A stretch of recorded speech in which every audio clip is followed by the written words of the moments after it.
How to watch TikTok in slow motion. Hi everyone, I'm here to assist you today without any delay. Let's jump right in.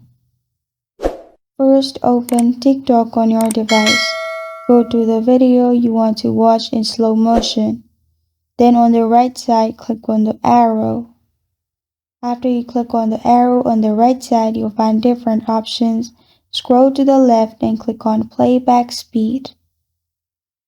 Then you'll find these options. Click on 0.5x, which is the last option. After you click on it, video will be played in slow motion.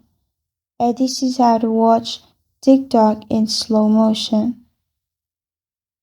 Thank you for joining me today. If this video helps you out, please leave a like and subscribe for more. Got a question or want to suggest a topic? Comment below. Thank you for watching.